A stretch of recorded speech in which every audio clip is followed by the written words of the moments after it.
especially in this age of fast-moving information that can reinforce our divisions. And we are grateful to have President Trump here tonight, taking part in this tradition that recognizes the essential role of a free press in our democracy. Thank you, President Trump. Thank you. The events of that night also revealed the resilience of this press corps, the all-American sense of resolve that no act of intimidation will silence us, and the endurance of the First Amendment. And we're gathered here tonight because we believe that a free press always finds a way forward. And it is in that spirit that the WHCA Service Award was established to recognize exceptional service to this association, and it is fitting that one of the 2 awards that we are giving tonight goes to the staff of the Washington Hilton. They are hospitality professionals who always put service first.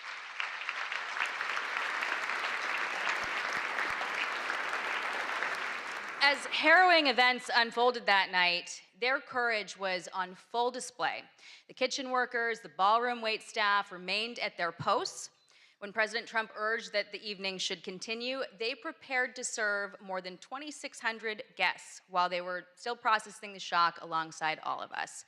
And when the Secret Service made the necessary call to postpone the remainder of the program, they immediately pivoted, preserving every unserved meal and donating them to local shelters.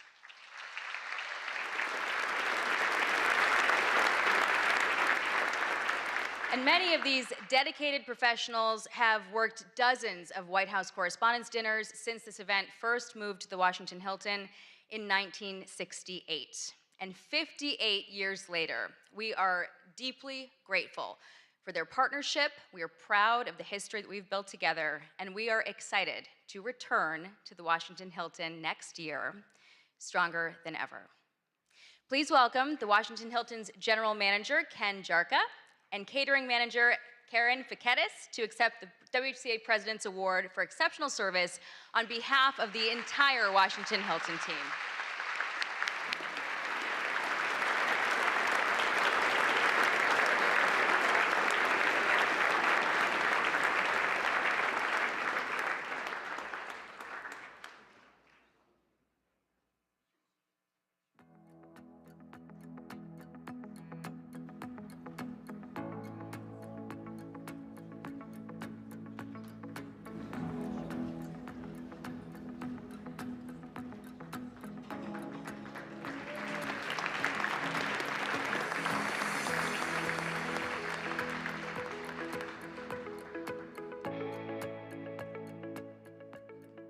Congratulations, and thank you, Jackie. I also want to thank the staff and security team right here at the Waldorf Astoria for putting so much time and care into helping us plan this event in a very short notice. That evening in April did not unfold as planned, but it ended exactly like it was supposed to. 2,600 guests, plus hundreds of others who were working that night, got to go home unharmed. And that was made possible by the brave men and women of law enforcement and the United States Secret Service.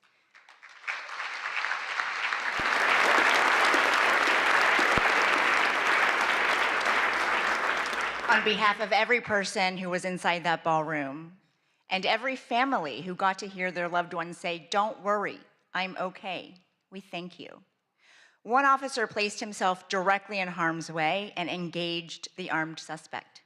Even after gunfire struck his protective vest, he stayed in the fight, and the attacker was stopped. I know many of us have wondered, what if he hadn't acted in that exact way? What if he had waited a few more seconds?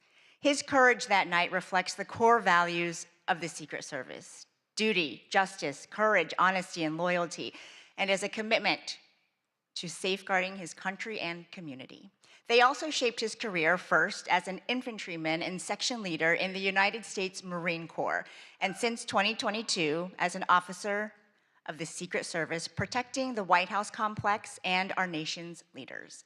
Ladies and gentlemen, it is my honor to present the WHCA President's Award for Exceptional Service to Officer Victor Gonzalez of the United States Secret Service.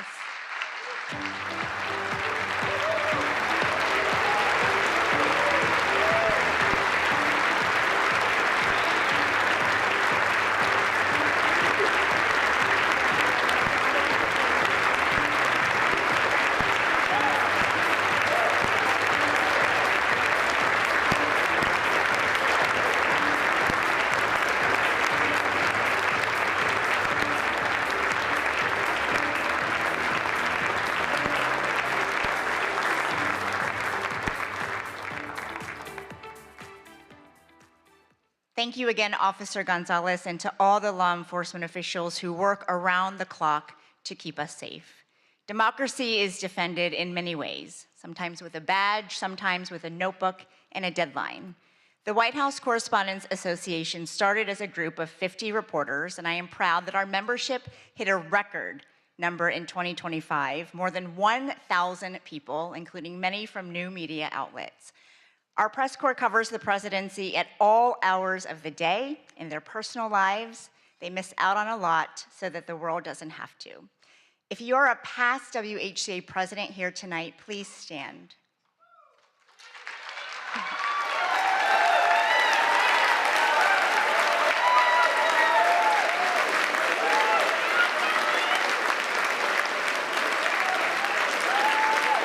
Former board members, please stand. Our chief White House correspondents, please stand.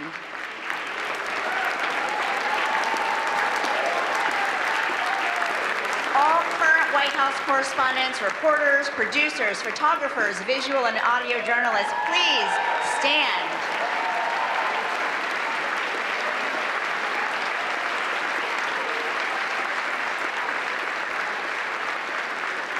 And tonight, I also want to salute our colleagues in the Pentagon Press Corps. Your work is invaluable, especially as our nation is at war. Please stand.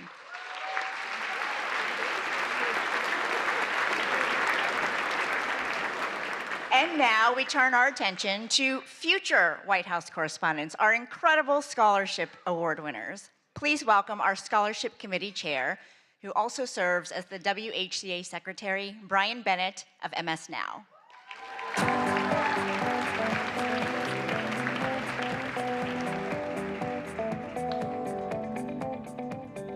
Hello, everybody. It means so much to be back together tonight. This is the part of the dinner each year that I look forward to the most. We have an incredible group of young journalists with us who are the recipients of this year's White House Correspondents Association scholarships. Since 1991, the WHCA has awarded scholarships to hundreds of journalism students.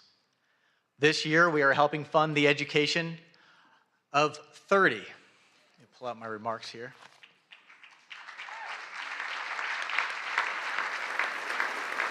30 students from 16 colleges and universities. They are from schools all over the country: Arizona, California, Illinois, Iowa, Maryland, Missouri, New Jersey, New York, Ohio, Puerto Rico, Tennessee, Virginia, Washington, D.C. We have important partners who extend the reach of our giving, and you all are a part of that. The WHCA and our partners went to great lengths to make sure as many of our scholars as possible could be here tonight with us. And I'm happy to say that 26 out of the 30 of them were able to return for the second dinner.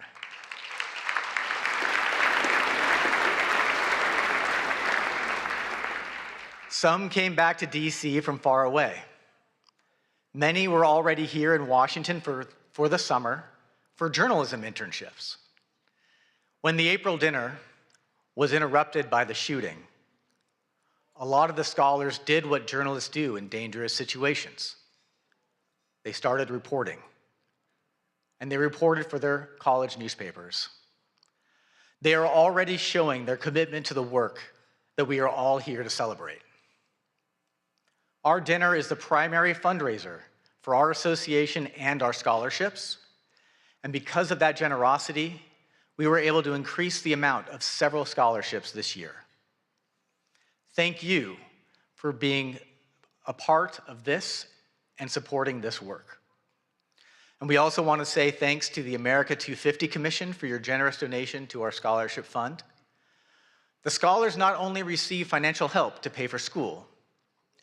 Earlier this year, they had a tour of the White House, and they met with White House officials. They spent an afternoon with dozens of senior journalists who cover the White House, and they were paired with mentors, working journalists from the White House Correspondents Association, who make a year-long commitment to offer advice and encouragement. We all had people along the way who helped make us better. And the WHCA Scholarship Program is a way that our association gives back and helps strengthen a new generation of journalists. Because of the commitment and your support, past WHCA Scholarship recipients are now doing amazing things in journalism. We tracked some of them down to tell us about their work today.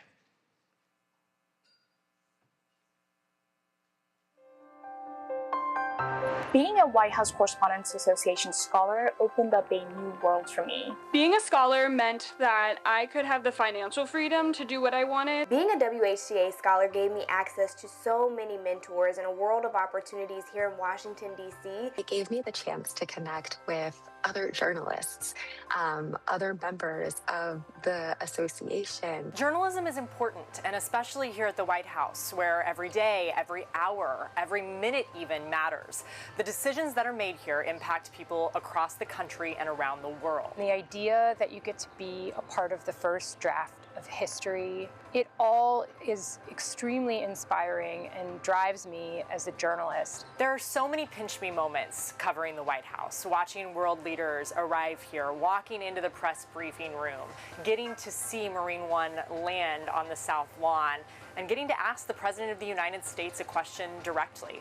Being selected as a White House Correspondents Association scholar has played a huge role in my career. I was there as President Biden gave a toast to the freedom of the press, and also as Kim Kardashian strutted across the runway and posed for pictures among a room full of talented journalists. The stars, the outfits, the photographs. And I remember too, that was the year that Brittany Griner had just returned home. And so being able to see her was really emotional. I was also inspired looking around at all the different scholars and how excited they were. And I think their excitement influenced my excitement about it. And it really was an eye-opening experience about just how important this role is. This White House Press Corps is not a mythical world. It exists, and it is something that I can aspire to be a part of. And I owe a lot of credit to the WHCA for getting me here. So many journalists involved in this organization were willing to chat with me, to invest in me. And it's a cycle. Because of what they were able to pass on, I hope that I can play a role in doing that for the next generation as well.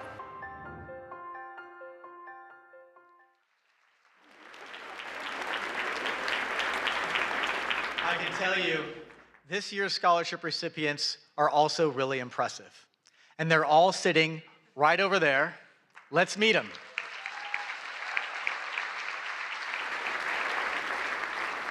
Please stand as I read your name. From American University, Louisa Clausen. From Arizona State University, George Headley, Elisa Horton, and Kyle Sikinski. From Hampton University, Kristen Fluellen and Jade Abubakar. From Howard University, Tatiana Allen and Madison Maynard and Sanyu Lakoma. From Iowa State University, Eric Anderson. From Northwestern University, Jacques Aburizik, Caitlin Bender-Thomas, Samantha Freeman. From Iowa University, Nyla Gilbert, Aidan Ryan, Emily Stokes. From Princeton University, Ina Marcia. From Sagrado Corazon University in Puerto Rico, Iana Sotovalle. From Syracuse University, Ben Bassick. From the University of California, Berkeley, Hae-Yoon Cho. From the University of Kansas, Julia Hansen. From the University of Maryland, Laura Charleston, Lillian Gray, Dana Matthews, Ashley Nera. From the University of Missouri, Callie Fowler, Tyler Kirwan, Fletcher Mantooth. And from the University of Tennessee, Abigail Fanning. Congratulations, scholars. Please be seated.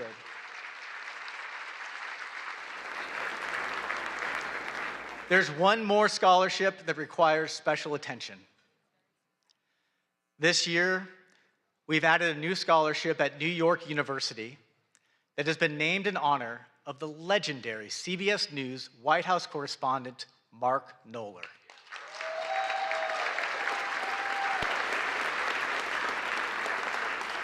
As you all know, Mark passed away in August. And if you needed to know how many times the president had been to Camp David, or went on vacation, or played golf, Mark Knoller always had the facts. And he was always willing to share. To remember Mark and to commemorate the new WHCA scholarship at his alma mater, NYU, here is a tribute put together by his friend and CBS News chief correspondent, Major Garrett. I'm Mark Knoller, CBS News, and you could say that I'm kind of the CBS News numbers man at the White House. You could say that, but that's less than half the story. Can you justify your role? Mark did keep a log of presidential actions, everything from speeches and press conferences to vacations and foreign trips. By my count, President Obama had 65 domestic trips in 2010, spanning 104 days. Knoller's numbers were so precise, White House aides used them to backfill or correct their own records. Historians and journalists came to rely on Knoller's database, which he never hoarded, always shared. Mark. Knoller. Mark Knoller. Knoller considered that database the heartbeat of the presidency. To understand and cover a president, you had to know and remember all of a president's actions. President Obama does like to play golf. Since taking office, he has played golf 57 times. I'll be glad to answer a couple of questions. Mark Knoller, are you with us? You bet. Those who watched Knoller work were left in awe. Every White House reporter logs long hours. None logged as many as Knoller. I'm one of those lucky people that gets to work at something he loves doing, and so I really don't feel as though I'm sacrificing anything, spending long days here. Prolific and accurate reporting, Mark Knoller's hallmarks, which served the presidency and the nation well.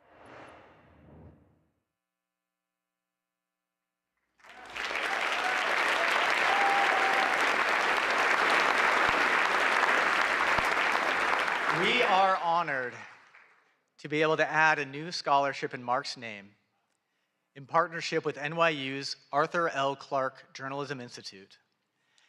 And even more happy to announce that the first recipient of the Mark Knoller Scholarship is Avril Silva. Please stand, Avril.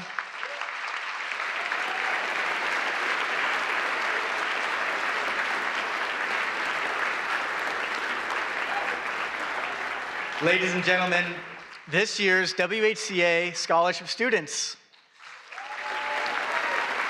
When you see them tonight, offer them advice and offer them jobs. Many of them are already doing amazing journalism. They're all superstars. Thank you very much.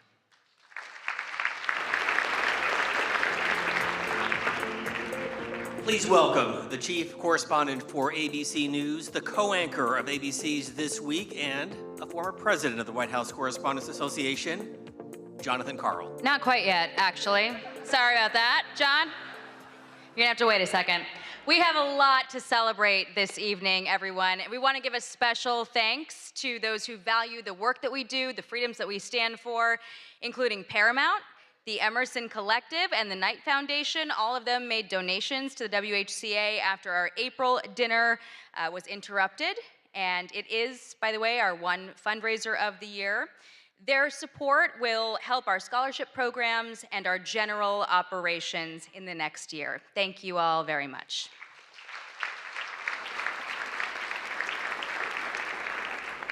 All right, now it is my pleasure to introduce two former White House correspondents who have served this association with distinction. They exemplify excellence in our field. They will help us recognize tonight's award winners. Jonathan Karl is the chief Washington correspondent for ABC News. He is the co-anchor of This Week, and he is a former president of the WHCA. He's got over 3 decades of experience in Washington. He's covered 4 presidents, 14 press secretaries, and just about every major beat in the city, and through it, he has earned many of journalism's highest honors, including some of the very awards that we are presenting tonight. But first, to recognize our journalism awards, we have one of the country's defining voices with us tonight, Wolf Blitzer.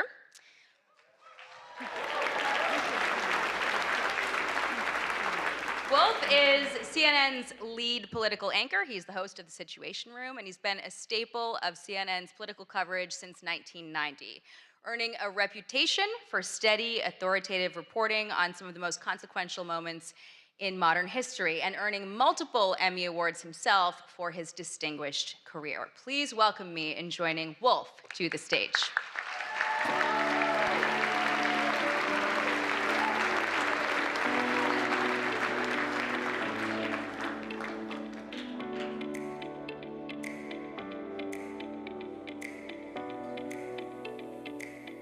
Standing up. Thank you very much for that really nice introduction. I'm so grateful, I'm so honored to be with all of you this evening. Each year, a panel of independent judges review dozens of entries for the 5 major WHCA Journalism Awards. And it's my honor tonight to announce this year's winners.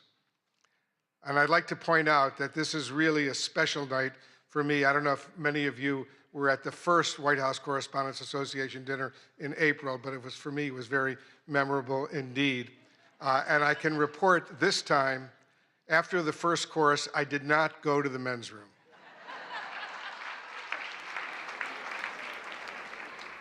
I've been to this dinner over these many, many years. I spent 7 years as a White House correspondent, and I just want to remember with real excitement and passion who often came with me to these dinners over these many years, and that was the man who hired me at CNN, the man who created CNN, the late Ted Turner, who recently passed away.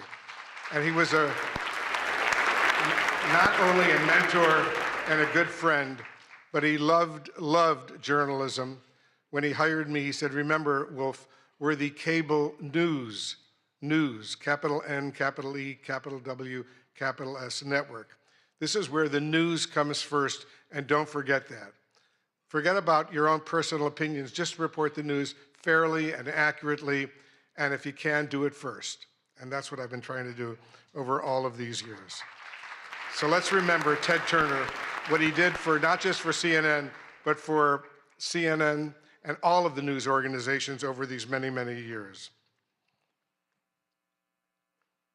The Aldo Beckman Award for Overall Excellence in White House Coverage, named for the late Chicago Tribune correspondent and former association president Aldo Beckman, goes to, and let's give him a big round of applause, Josh Dawsey of the Wall Street Journal.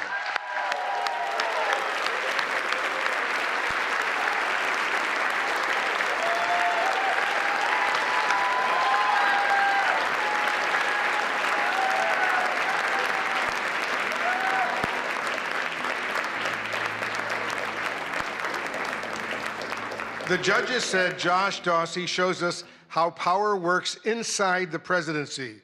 And over the past year, his reporting has revealed how decisions are made, who influences them, and how power is exercised at the highest levels. Josh Dawsey went far beyond the deluge of breaking news to offer invaluable insights that can only result from deeply sourced enterprise reporting. In the tradition of Aldo Beckman, he exemplifies integrity, persistence, and a steadfast commitment to holding power to account. Ladies and gentlemen, the WHCA is pleased to give the Aldo Beckman Award to Josh Dawsey.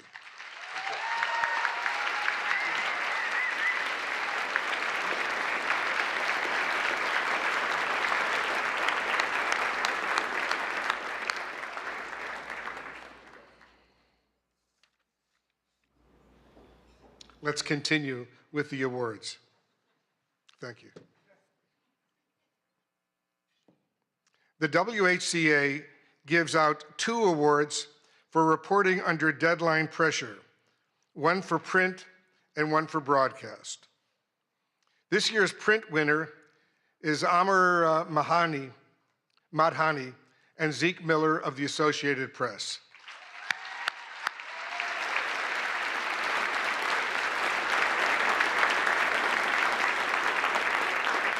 When sources leaked that Trump administration officials were attempting to purge the National Security Council of staff deemed not sufficiently aligned with the president's agenda, Madhani and Miller quickly moved to verify the claim. They uncovered an unprecedented vetting process. NSC staffers were asked about their past political contributions, voting records, and social media posts as a gauge of loyalty to the president. Ultimately, more than 150 NSC aides were removed, resulting in the loss of considerable foreign policy expertise. The story that Madhani and Miller produced is as consequential as it is revelatory. Please welcome Zeke Miller accepting the award on behalf of the team.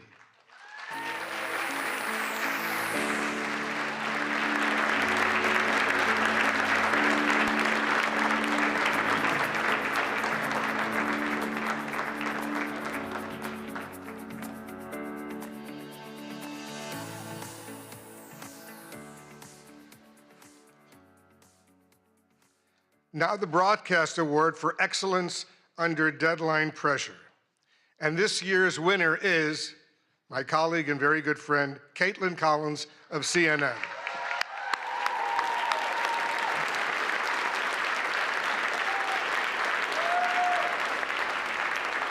Reporting by CNN's Kaitlan Collins on a historic showdown in the Oval Office between President Trump and Ukrainian President Zelensky launched a memorable day of nonstop insight and analysis, including her exclusive interview with the Secretary of State, Marco Rubio. Judges were awed by the depth of knowledge, access, and context that Kaitlan brought to coverage of a meeting that unraveled before the world's eyes. The WHCA is pleased to honor the deadline reporting of CNN's Kaitlan Collins.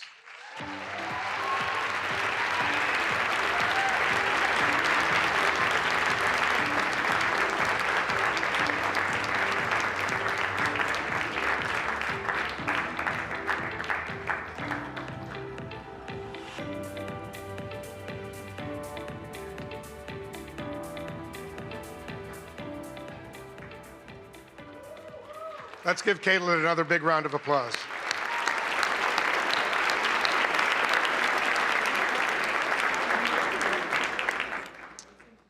And now the award for excellence in presidential news coverage by visual journalists. This award recognizes a video or photojournalist for covering the presidency at the White House or in the field. And this year's award goes to Andrew Harnick of Getty Images.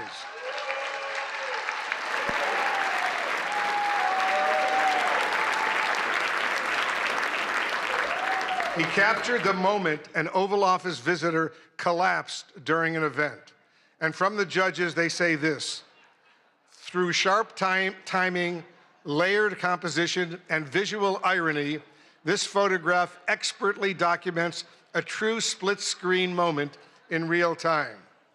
The president's orientation and posture inadvertently echo the statue to his right, while the other half of the frame is defined by movement. A truly striking image of contrast, skillfully captured in a chaotic moment.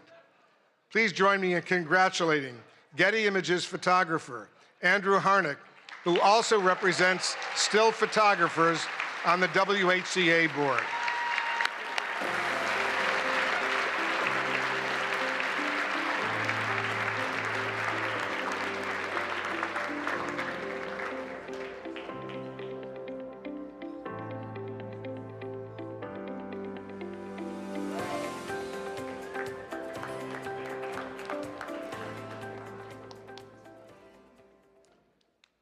There are more. And now the Katharine Graham Award for Courage and Accountability, named for the legendary Washington Post publisher, and it comes with a prize of $10,000. This year's award goes to the Wall Street Journal.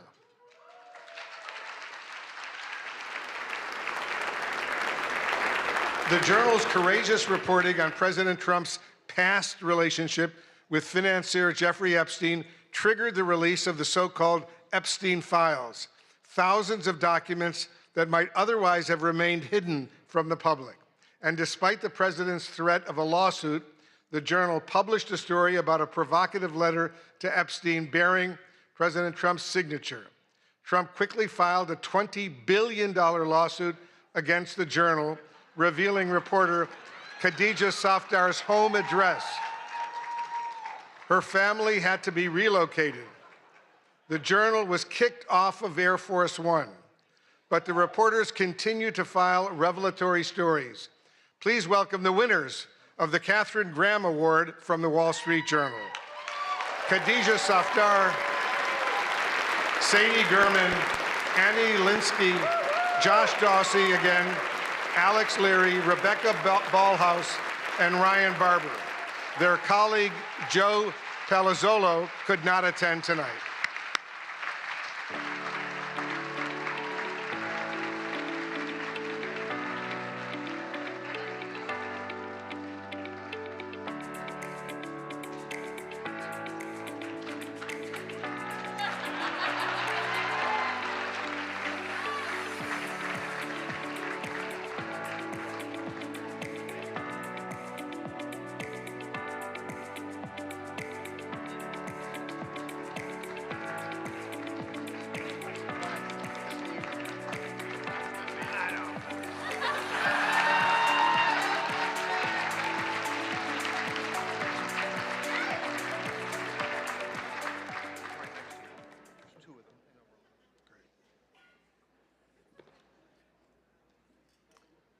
The Collier Prize for State Government Accountability is presented by the University of Florida College of Journalism and Communications.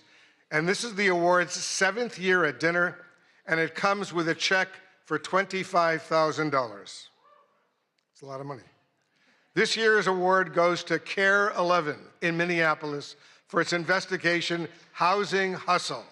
The investigation exposed a massive organized fraud scheme within Minnesota's Housing Stabilization Services Program, a Medicaid-funded safety net meant to help people with disabilities and those facing homelessness find and keep housing. Reporter A.J. Legault uncovered ethical and oversight breaches at the highest levels. The investigation drove sweeping state reforms and waves of federal probes and charges, said one Collier juror. CARE 11's rigorous and piercing investigation of Medicare fraud had undeniable impact, including the suspension of more than 130 companies from the ability to bill Medicaid, the state terminating the HSS program, the firing of the state official in charge, federal raids, subpoenas, indictments, and convictions, and enhanced screening, oversight, and suspension powers for regulators.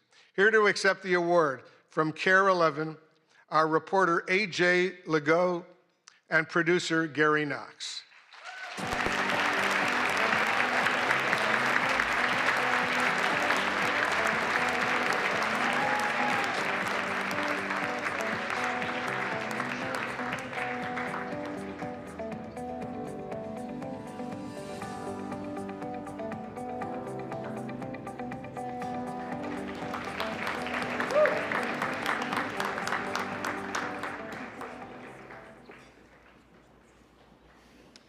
The Center for Integrity in News Reporting Award honors the most fair, impartial, objective news reporting by a member of the WHCA that has the courage to not fear and the discipline to not favor.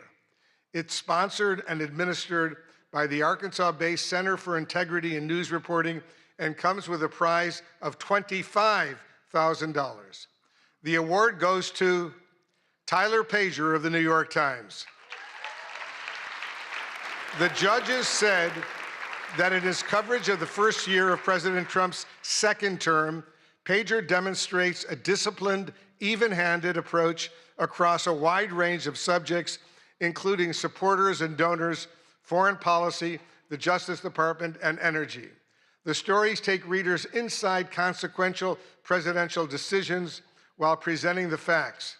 The work is deeply sourced and carefully verified reflecting a clear dedication to getting it right without bias. Taken together, this body of work stands as a strong example of fair, impartial, and objective journalism, precisely the standard this award is intended to honor. Let's hear it one more time for this year's winners. Ladies and gentlemen, thank you so much.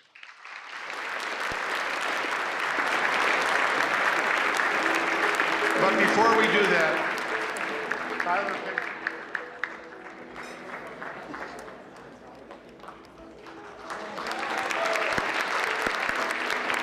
let's give him another huge round of applause.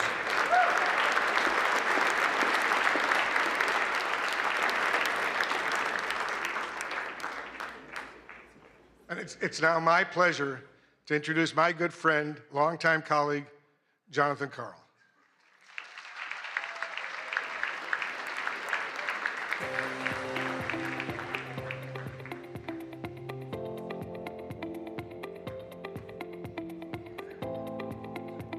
All right, the final award of the evening. It is a high honor to present the award created to recognize the fierce and fair women who cover the White House every day.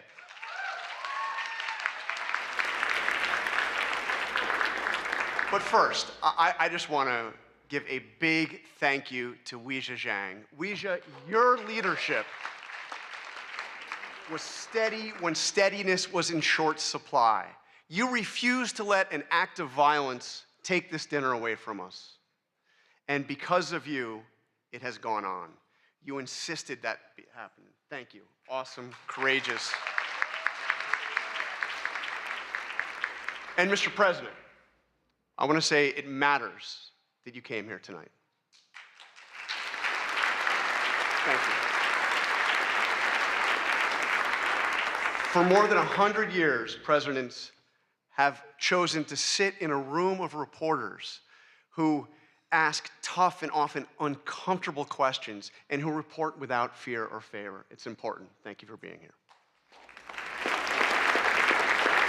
And in that spirit, I am thrilled to present an award named after two women who didn't just cover history, they helped make it. In 1947, a woman joined the White House press corps and changed it forever. Her name was Alice Dunnigan. She was the first African-American woman ever credentialed at the White House.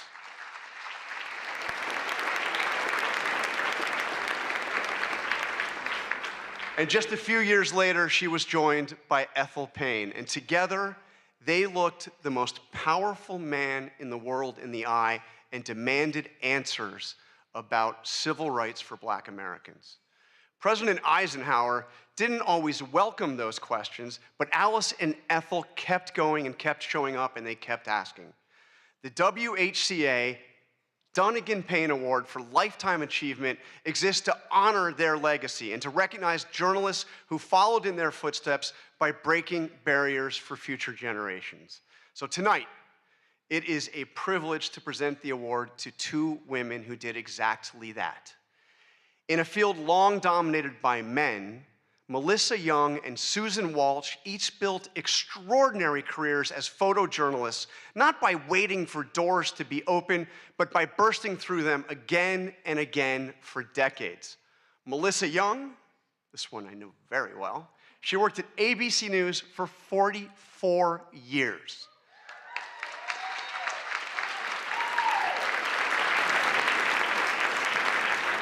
She began in local television in Miami and worked her way to Capitol Hill in the White House, where she was one of the first female photojournalists in the press corps. Melissa documented the presidencies from Ronald Reagan to Donald Trump. She covered campaigns, secretaries of state, and defense. She reported in disaster zones, war zones, all around the world. I worked side by side with Melissa for about half of those years, and I traveled to more than a dozen countries with her. I'm not gonna mention the time I was briefly detained because that was on Capitol Hill and she came to my rescue. That kind of person. True. She's tireless and professional and a lot of fun to be around. She did it all with persistence, resilience, and quiet determination, retiring just last year. Susan Walsh, Her career was built on anything but luck. When a promised job fell through after a college internship, she called the AP's Boston bureau every single day for 3 weeks, just saying, "Give me a shot, will you?" Well, finally, they did just that. She came in, she said yes to every assignment. She worked her way up. She got to cover Super Bowls, Boston marathons, 5 Olympic Games. She transferred to Washington in 1997. And from there, she went on to photograph every US president from Jimmy Carter to President Trump, traveling the world as part of the White House Press Corps. In 1999, she was part of the AP team that was awarded the Pulitzer Prize for feature photography for her coverage of President Clinton's impeachment. She also served as the White House News Photographers Association, fighting for press access at every turn. Susan also retired just last year and traded the briefing room in for the ice rink, where she now plays hockey with her son. She's pretty good. Alice Dunnigan and Ethel Payne showed us what it looks like to refuse to be pushed aside so that they could keep bearing witness to what matters most. Melissa Young and Susan Walsh spent their careers doing exactly that. 2 women, 80 years of combined service, and a legacy that honors everything this award stands for.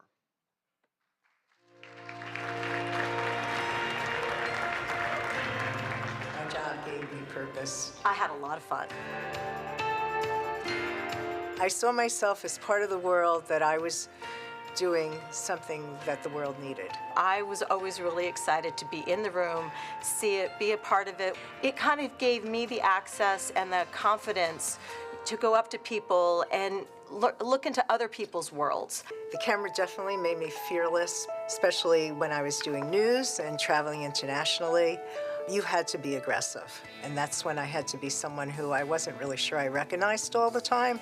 8 inaugurations, 5 Olympics, 6 Super Bowls, World Series, lots of sporting events, APEC summits, NATO summits. You traveled in a way you would never do as a regular person. I remember being in the palace with Fidel Castro and Jesse Jackson, and I was just walking around and, just like sort of going, whoa, here I am. One of the craziest, wildest ones that I'll always remember is when I was with President Trump at the DMZ. I swear there were times that I don't think my feet hit the ground as we were being moved, and it was such a chaotic, crazy thing. 9/11 happened, and that just completely changed my life. That's when different kind of travel started for me. When they asked me to go with President Bush to Iraq, there I was, and an Iraqi journalist stood up in front of me, literally in front of me, and threw a shoe.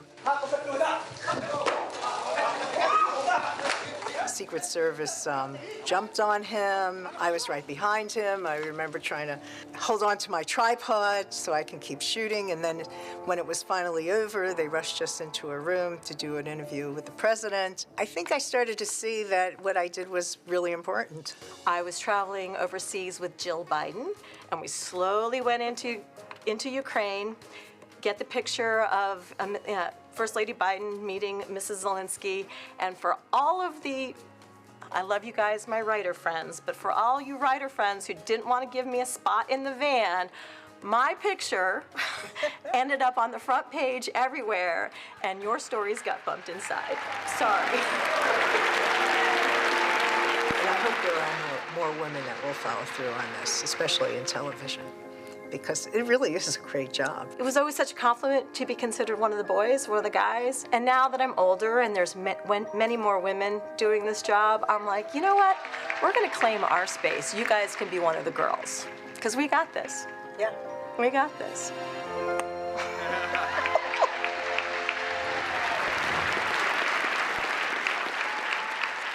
All right, please join me in welcoming Susan and Melissa to the stage.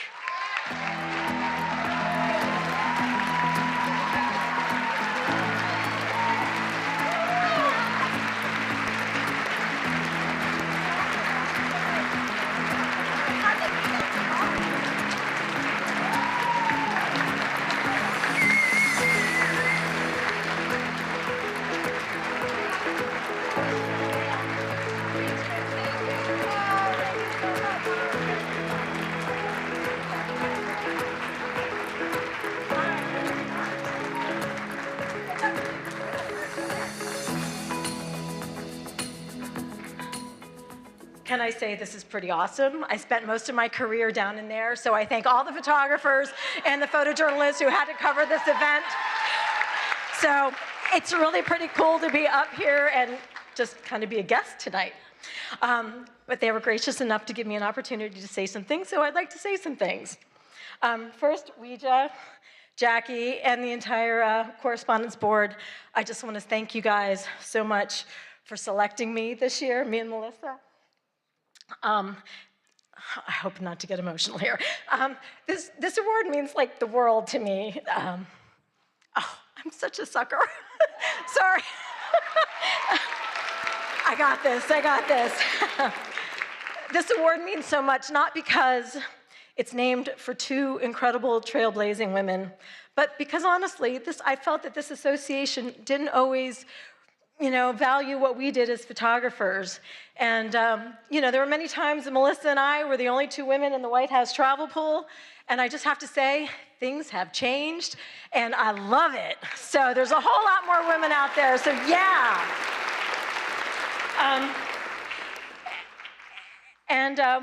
I do have a couple of shout outs.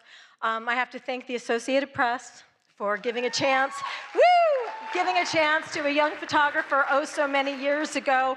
I truly hope I made you proud. To my son, Johnny, oh gosh. I practiced this and I was okay. To my son, Johnny, who's here tonight, thank you for putting up with your mom's crazy work schedule. I love you. And yes.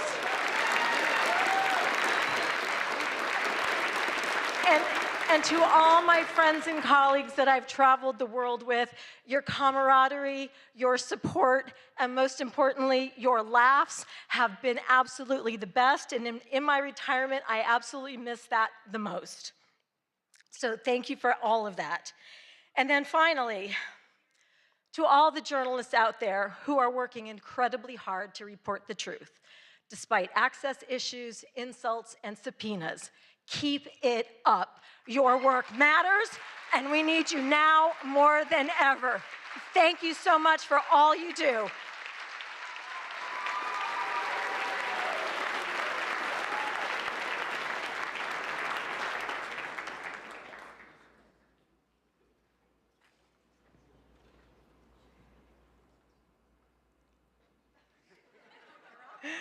ABC has been breaking barriers since its start. Innovation is in our DNA, and being part of this work has always been my goal. Although this sounds simple, to achieve this, I've always had to fight. I'd fight to go places where they didn't send women. I'd fight to disasters in war zones. I'd fight to be part of the White House travel pool, covering 7 presidents. I'd fight to do an Oval Office address. And on a personal level, I'd fight to have a family while keeping my 24/7 job. Thank you to the White House Correspondents Association for recognizing me, the first female broadcast camera person for this honor. I am so proud to receive this award for a lifetime of breaking barriers. I've been fighting for 44 years to be the best at capturing all the action at the White House since Ronald Reagan. My advice, keep up the good fight and tear down those walls. Thank you.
Congratulations again to all of our honorees tonight. I am confident that one day our scholarship winners could be the ones taking home awards. After all, not that long ago, we were you. Young people passionate about journalism and determined to make it work.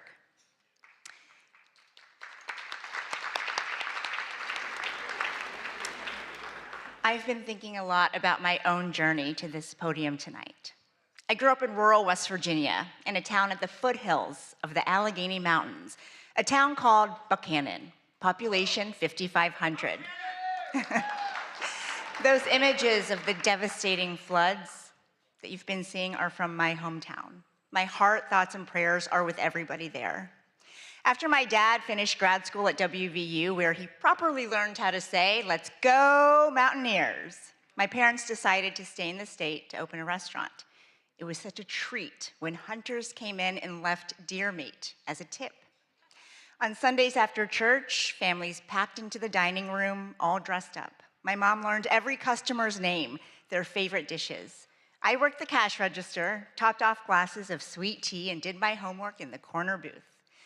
A day like that seemed ordinary at the time.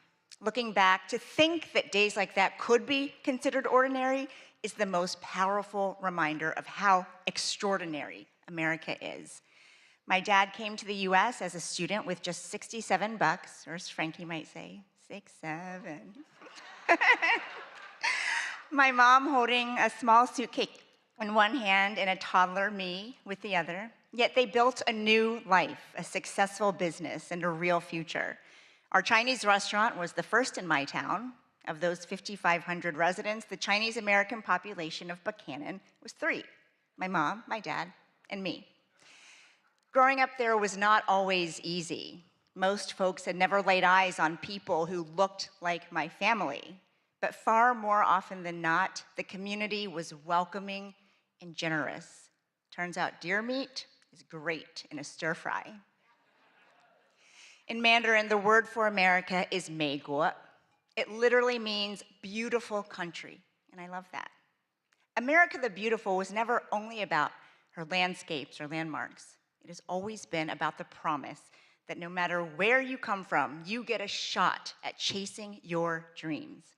My dreams began right there in that family restaurant. A small TV in the back was often turned to the news, my dad's go-to for learning more English. In the middle of dinner service, it was the CBS Evening News, anchored by Dan Rather and Connie Chung. I was hooked. In middle school, I won a contest to be a student reporter for a national news show called Channel 1. And when a local news crew came to cover it, they learned just how big my dreams really were. I hope to be the next Connie Chung and better.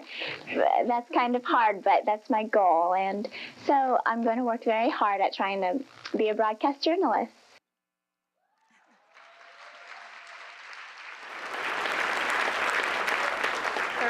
Years later, it's surreal to say that I've sat in Connie Chung's old chair to fill in on the evening news. And Connie and I have talked about how the White House beat and the White House Correspondents Association used to be a little bit of a boys' club. For decades, women could be members, but they were not invited to sit at this dinner until 1962, when a woman who would become Dean of the Press Corps insisted. Thank you, Mrs. Helen Thomas.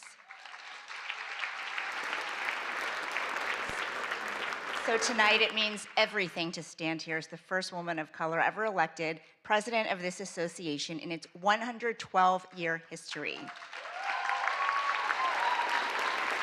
I'm here because of the tenacious women who came before me, Melissa, Susan, and support from my family who are with us tonight. My husband, Luther, not from West Virginia, but Arkansas, similar enough.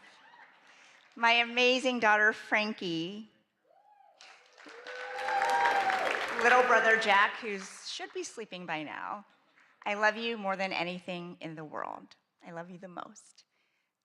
My parents came to a country with almost nothing to give their daughter everything. And now I have that because they could be with me in this moment. Mama, Baba, Xie.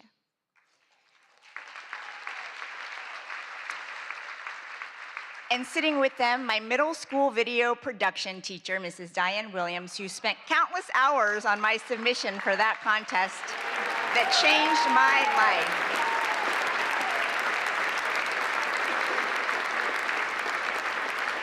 Like public school teachers across the United States, Mrs. Williams looked at a 13-year-old kid and said, "You can be whatever you want when you grow up," and she meant it. My story is like that of so many in this room and in this country, only in America.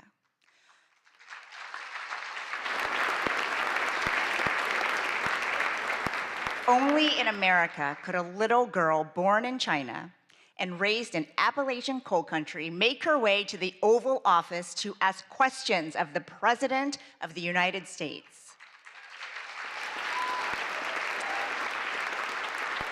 Because when this is your home, you inherit something remarkable: the protections in the First Amendment: free religion, free speech, free press, free assembly, free petition. This fundamental right belongs to everyone. And that's exactly who the founders were thinking about when they protected a free press. Everyone, all Americans. They were not thinking about reporters. A free press is not a favor to journalists because we're special. We are not special. But America is. No matter who you are, the freedom to criticize without fear of being destroyed, that's not a bug in our democracy. It's supposed to be the feature. In 1786, writing from Paris, Thomas Jefferson told his friend back in Virginia, "Our liberty depends on the freedom of the press, and that cannot be limited without being lost." 5 years later, that thought was enshrined in the Constitution after Jefferson urged James Madison to include a Bill of Rights. Many founders couldn't stand the press. Some things never change. But they understood if our access is restricted, it's really the people's access to information that is limited. If the media faces government pressure or censorship, it's the people who end up knowing less. That was true then, and it's true now. But having press freedom comes with a tremendous responsibility. We can't demand accountability without practicing it. Criticism of the media can be unfair. It can also be legitimate. We get a lot right, but sometimes we get things wrong. We mistake proximity to power for understanding it. And at times, we get trapped in our own bubbles. There is a difference, though, an existential difference between criticizing the press and trying to undermine it. One is healthy, and it makes all of us better. The other is exactly what the founders hoped to prevent. Around the world, press freedom is not guaranteed. In many countries, reporters who criticize the government are detained without trial, their stories erased. In the worst cases, they never make it home. Tonight, we think about all of them, and we think about the protections that set us apart as a nation. Just 20 days ago, America turned 250 years old.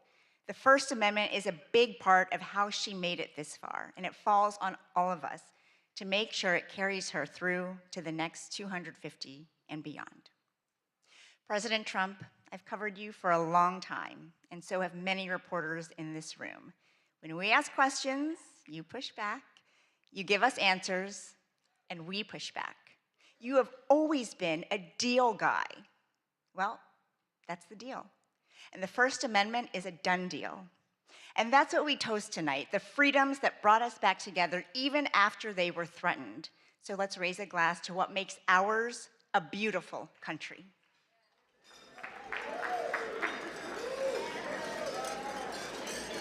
And now, ladies and gentlemen, please join me in welcoming the 45th and 47th President of the United States, President Donald J. Trump. And I'm proud to be an American, where at least I know I'm free. And I won't forget the men who died, who gave that right to me. And I gladly stand up next to you and defend her still today. 'Cause there ain't no doubt I love this land.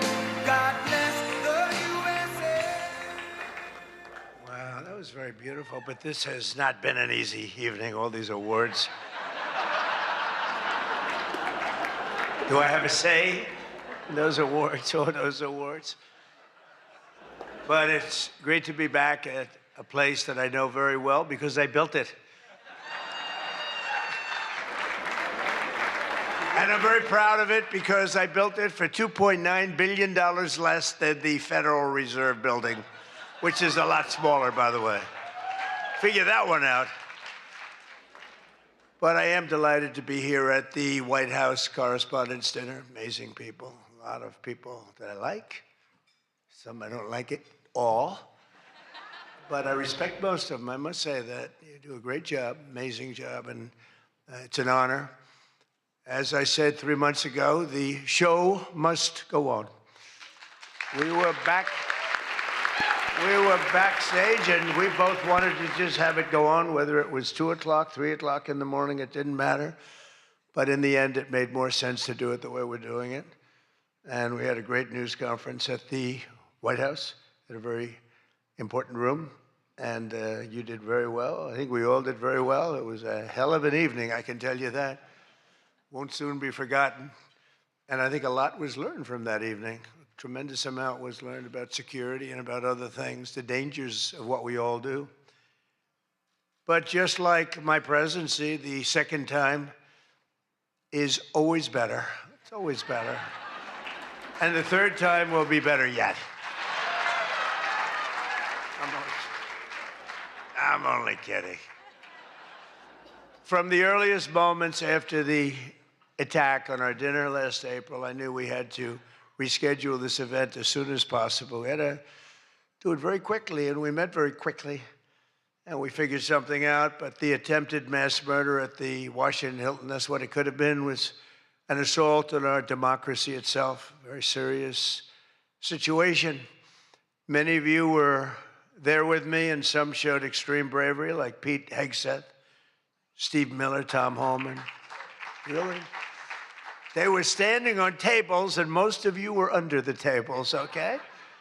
But they did. They showed. I saw every one of them that was standing up in those tables. I didn't know if they were brave, if they were smart, if they were stupid as hell, but they were on those tables in some cases, and there were a lot of different feelings going on in the room at that moment. But after hearing the gunshots, many people yelled, "Get down, get down," which caused Nicki Minaj to start twerking. Do you believe it? Get down. She's the only one that really understood what that meant. It's quite an evening.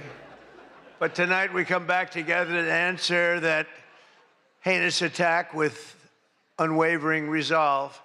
And every one of us here this evening to show that in America, we do not yield to political violence. We can't do that.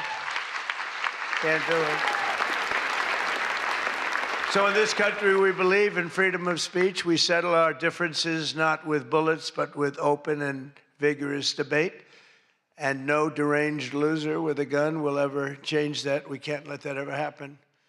There are a lot of very dangerous people out there. We can't let it happen. I want to begin by expressing our gratitude to the incredible men and women who put their lives on the line every day to protect my family and myself, all presidents, and lots of others. That's the United States Secret Service, so I appreciate it very much. And Sean and the whole group, amazing job. Amazing job. In recent months, they've repeatedly responded to threats with speed and professionalism and extraordinary courage, and there is no better example of that than Officer Victor Gonzalez, who we just met. It was amazing. What he did was amazing. When the would-be assassin charged the checkpoint at speed, he was fast. You know, when you looked at that, you had to look at it about 10 times before you really saw what was going on. He was quick, nasty. The gun made him nasty, actually. But Officer Gonzalez engaged the attacker without hesitation and took a bullet to the chest after his ballistic vest, fortunately, was on, saved his life, and Victor did not even want to go to the hospital for a checkup. We insisted, really, we wanted him to do it. We insisted, but he didn't want to go. So to Officer Gonzalez, Secret Service, Metropolitan Police, law enforcement generally, and even all of the military surround us in the room tonight, We salute you and we thank you with all of our hearts. Thank you very much. Great job. Great job. Great job.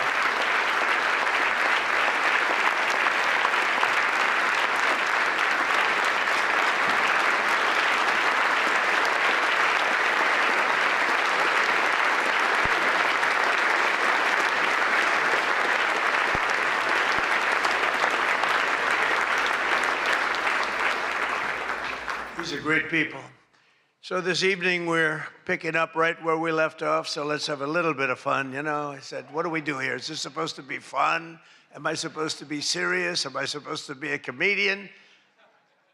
So I guess you said maybe a little bit of everything. I know one thing, I could never have done the speech that I had ready just a short while. Oh, that was going to be a doozy.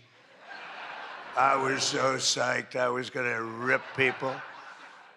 And I don't know, just something changed. It's really for the better, but I just wouldn't want to do that. But we'll do a little ripping if you don't mind. But it is true. I said, how do we handle this? It's going to be a different kind of an evening, and it is. And in many ways, it's a more beautiful evening, actually. Everyone's looking really good tonight, and I know it was not easy finding shoes to go along with your bulletproof vests, which many people didn't want to wear because they'd rather die than look 20 pounds heavier. You know that, right? We have that a lot. They put one on me. I said, are you sure I'm not wearing this? No, you look exactly 20. They say, sir, it's about 21 pounds. They said, not good. But I want to thank the outgoing president of the White House Correspondents Dinner Association. Now, she won't admit it, and she should not admit it, but we sort of became friendly. You know, in times of stress, on occasion, you become friendly. I have a lot of respect for Ouija, and I tell you, we went through a little bit of a war together. It turned out pretty good.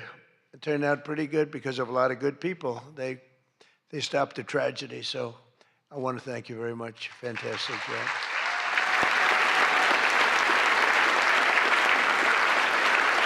And Ouija worked extremely hard to ensure this dinner was rescheduled, and we want to just thank her family. I just met her parents, her children, her husband. What a perfect family. So it's really great. Thank you very much, all, for putting up with this, right? But let me also thank the incoming president of the Correspondents Association, Jackie Heinrich. She can be very tough as a reporter, I will tell you. She can be nasty. She looks so beautiful, but she can be so nasty. How could that happen? But she just got married to a very successful congressman, a very good congressman. I'd like to have a couple of more votes from it. That's okay. On occasion, he shows a little independence. We don't like that. But now he's a very professional guy, and he loves our country. But that's a big thing. I just see what takes place. We're talking about what takes place to be in the position that you're leaving and that Jackie's coming into. And it's a lot of work, a lot of friendships, a lot of talent. And so, Jackie, congratulations.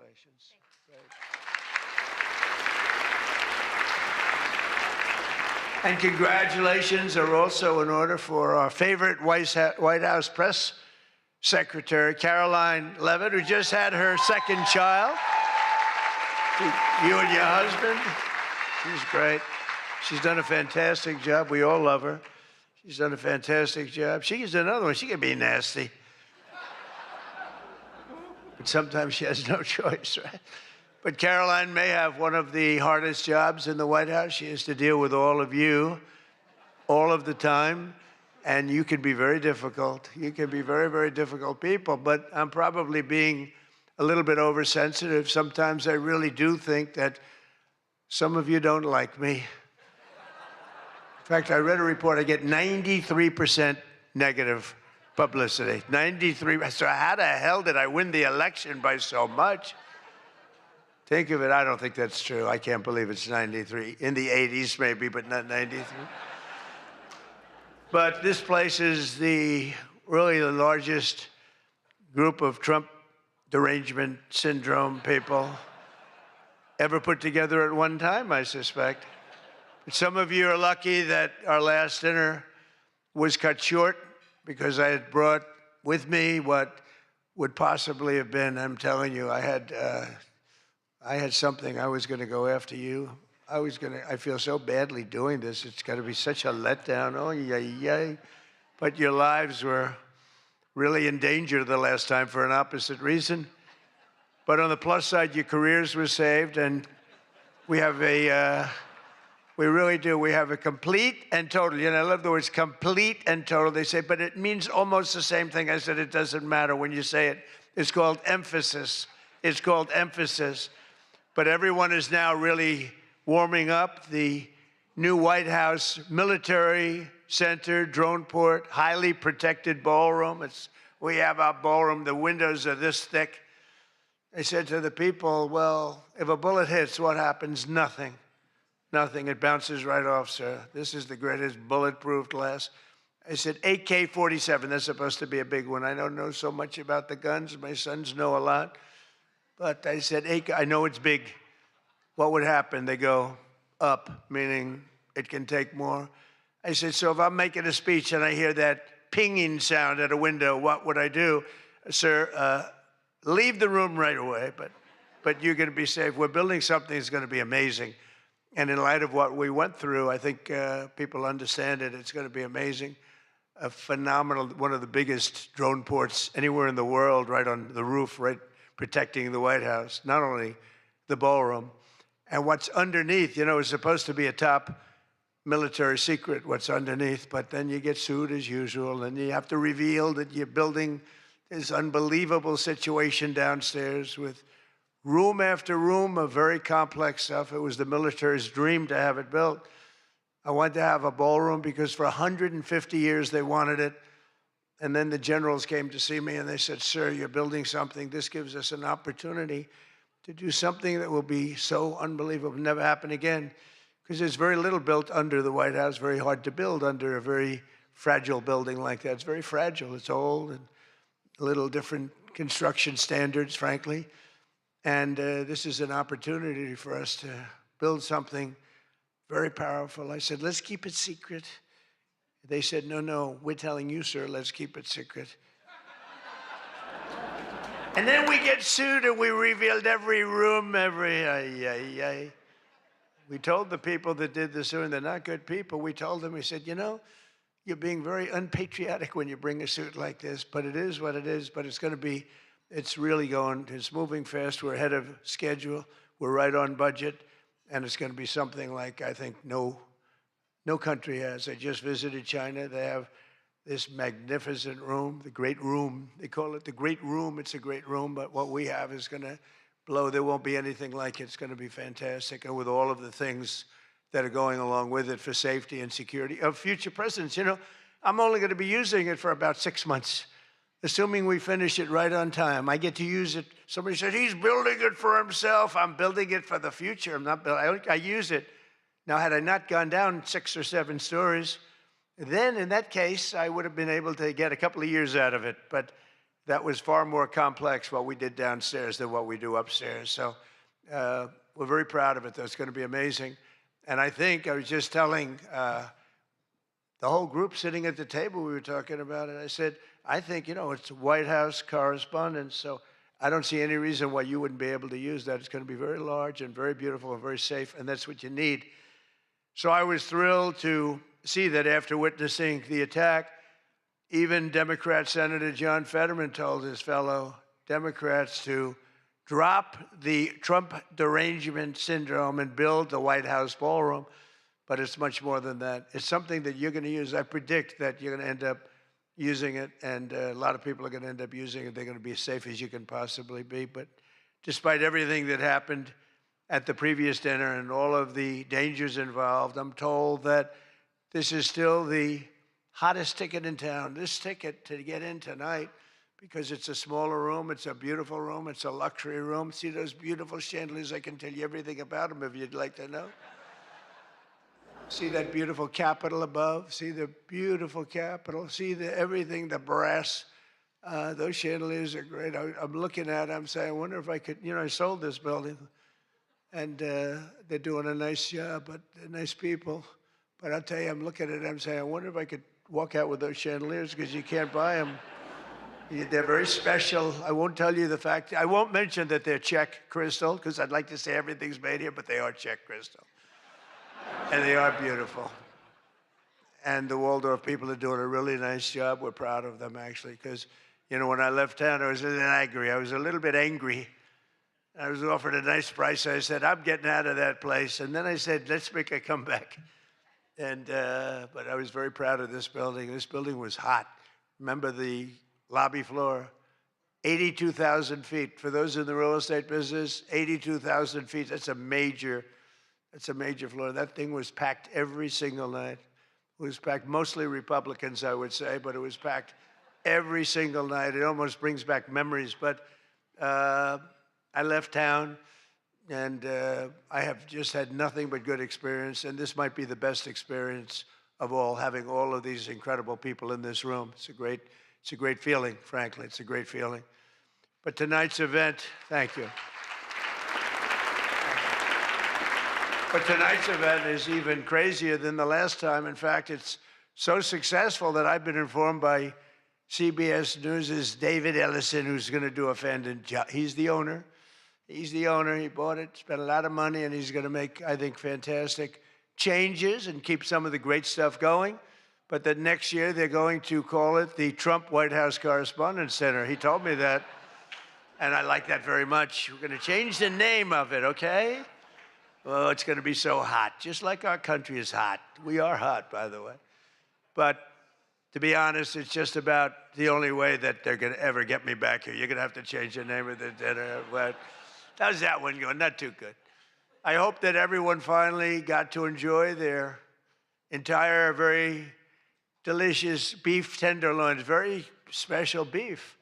And I want you all to know that Bobby Kennedy, who's right here, personally ran over the cow in his car. And he cut it up and he brought it here for you to eat tonight. So it's very fresh. And Bobby also suggested an appetizer featuring his favorite cut of male raccoon roadkill. But we drew the line at that, Cheryl. We said, no, we're not going to do that. We're not doing that. We love Bobby. I'll tell you, it is a piece of work. You think it is fun, but he is a very different kind of a person, I will tell you. But he has what it takes, and he's smart, and he loves the country, and he wants people to be made to feel good. You agree with that, Bobby? He wants people to feel good. And he's doing a fantastic job. Thank you, Bobby. Thank you. We can joke all we want, but thank you. A lot's happened since the last time we were all together. Last month, we hosted one of the most incredible sporting events in world history at the White House, the UFC Freedom 250 fight, the UFC fight. When I announced that we're going to build a boxing ring right outside of the front door of the White House, that took a lot of heat. But it turned out that was, they say, about the most viewed fight in history. It was beautiful. So many things happened. It was supposed to rain. We're going to do it the week before, and the weather was beautiful. And the weather came, and it went, and now we came up to Wednesdays. They said, sir, this was on a Sunday night, replacing 60 Minutes, which is nice and unusual, because usually it's Saturday night. And they said, sir, this was from Wednesday on. Tell me about weather, right? Sure, it's going to rain. I think you're going to have to. It's going to be one of the worst storms that we've seen in a long time. It's coming up the coast. It's going to hit you on Sunday night. It's going to be a disaster. I'm saying, can you believe? And you saw the ring we built, Dana White, the great Dana White, and everything. We had the best fighters in the world. Turned out we had the best fights that most people have ever seen, including me. It was just a miracle. But what happened is we're waiting for this rain to come all day long, and it's coming, and it's horrible. And it's 8 o'clock, and we say, I think it hasn't rained yet. I said, maybe we should postpone it an hour. Maybe we should make it the next day. We didn't know what to do. And finally, we just said, let's just have it. And it never rained. It was perfect. In fact, the week before, it was 92 degrees. It was nice, but this was like 72 degrees. And the rain was coming, and it came right over the White House. And it was like, thank you very much. It went like this. And other areas were drenched a few miles away. We didn't have a drop of rain. And it was absolutely one of the most incredible things anybody's ever seen. People said it's one of the most incredible nights of their lives. So just remember, before I came along, if you wanted to see someone lose consciousness on the south lawn of the White House, all you had to do is ask Joe Biden a question. Remember that. Oh, you think I'm kidding. But the big fight was such an amazing success that tonight I'm pleased to announce that we're going to host an even bigger one right in front of the White House. Every Friday night, every Saturday night, we're going to have fights in front of the White House. But we do have something coming and I'm only kidding. You know, the one thing about the press that I learned, don't be sarcastic. Because I'm a very sarcastic person, and I get sarcastic, and most people know that, but you have some bad people that will write it exactly like I say it. And I said I was only kidding. But we are going to have Indy 500. Roger Penske's coming in mid-August, and they're going to have it all throughout Washington, the greatest cars, the greatest drivers in the world. And that's going to be something. Already they have over 350,000 people signed up, going down Pennsylvania Avenue, around the Capitol. And Roger, who's incredible, he won the Indianapolis 500 20 times. Think of it. Germany, Japan, all these countries, they spend billions and billions of dollars trying to win the Indy 500. And Roger wins it. He literally won it 20 times. On the 18th time, I said, you know, that's amazing. I'm going to give him the Presidential Medal of Freedom. And I had him up. And then he won it 2 times after that. The guy's amazing. And he lost the last one by about 6 inches, if anybody watched it.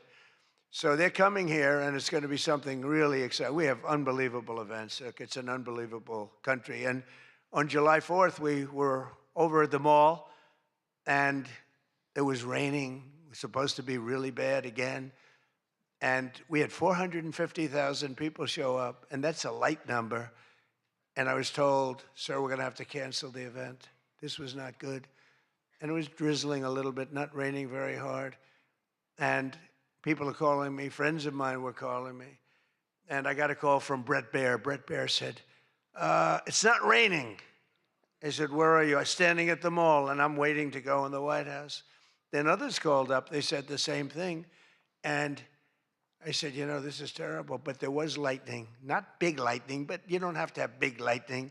It takes just a little bit to do some big damage. So they said, everybody must leave. 450,000 people were forced to leave, and they left.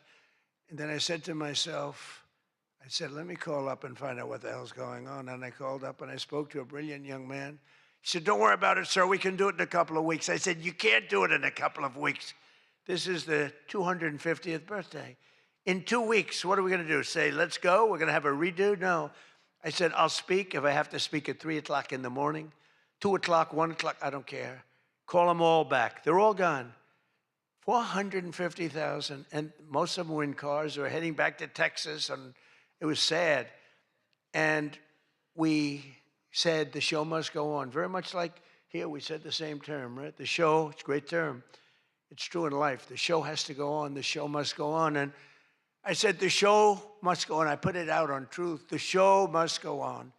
And we had probably, Peter, 150,000 people come back, up higher, maybe. Thank you. Let's stand up, Peter. Tell them. More, right? It might have been more, but it was amazing. It was just an amazing crowd. And actually worked out better, a little like this. It worked out better than if we had done it at the normal 7 o'clock, 8 o'clock time. It was incredible. We started speaking at 11 o'clock in the evening, but tremendous numbers of people. Thousands and thousands came roaring back, and it was a great evening. And it was a celebration. And we didn't do it the following day, and we didn't do it 2 weeks later. We did it when we were supposed to do it. It was a fantastic celebration. But I can exclusively reveal to you this evening that for the heaviest of the heavyweights, we will have sloppy Chris Christie, one of the sloppiest human beings you'll ever meet, fighting, I would say, I could mention the governor of Chicago, but I'm going to mention instead Jerry Nadler. And they're fighting for a big piece of cheesecake, big fat piece of cheesecake. Who the hell wrote that line? But it is true. And then you have a congresswoman Alexandria Ocasio-Cortez, AOC plus 3. That's her 3 friends, right? AOC plus 3, and I watched her give that answer when she was over in Europe. It was not a good answer. If I ever gave that answer, I would be out of politics.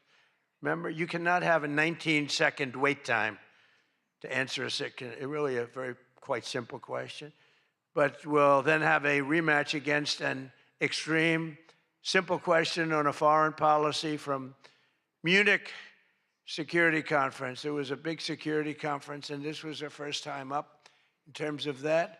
And we had a sort of little preview, and then Anderson Cooper was going to fight Lawrence O'Donnell. I'm not a fan of Lawrence O'Donnell. I like Anderson, actually, because he's covered me well for many years. Then he went bad as soon as I went for politics.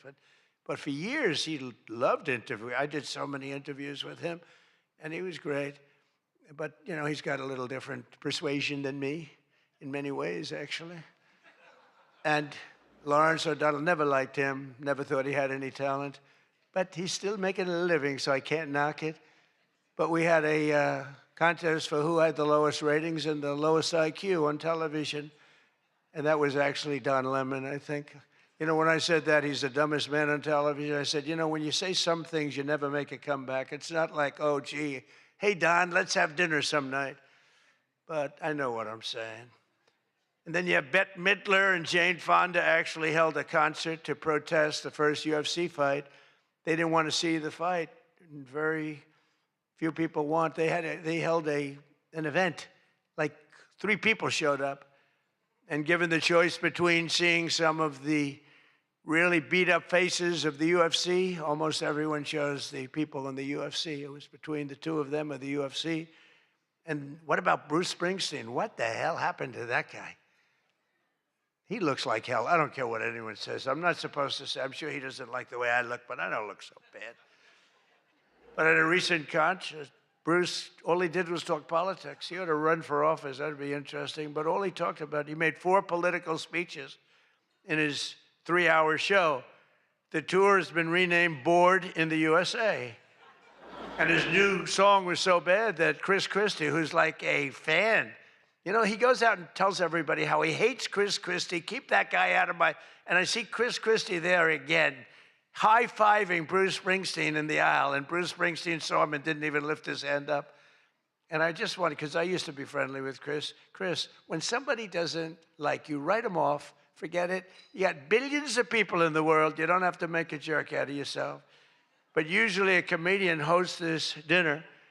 And I think we sort of changed it. Tonight we're going to have somebody who I think is really spectacular. But I've watched comedians get up for the dinner because I have been here actually quite a few times. People don't realize. And there's one time in particular when Barack Hussein Obama hosted it. Do you know who that is? And he hit me hard. But actually he hit me with respect. I was sitting with Melania at a table. And you had Brooklyn Decker, supermodel, at a table right next to her. And I really always will like her. She's married to a great tennis player, Andy. And she was at the table, not at my table. And I have watched this clip thousands of times. They keep playing it because they think that was the evening I decided to run for president. It was not. In fact, I loved the evening. I looked at my wife. I said, can you believe it? All these people, that's all they're doing is talking about me. I love this dinner. It's true. And Obama was nice. You know, it's amazing how things work out. He actually showed a picture of the White House with a big Trump on top. Like I put a sign. And, you know, I'm sort of doing that when you think about it, right? I mean, he wasn't really wrong. But, no, he was respectful. He was good. But it had nothing to do. It had nothing to do. I just decided that I wanted to make America great again. This had nothing to do with that dinner. I've gotten so many...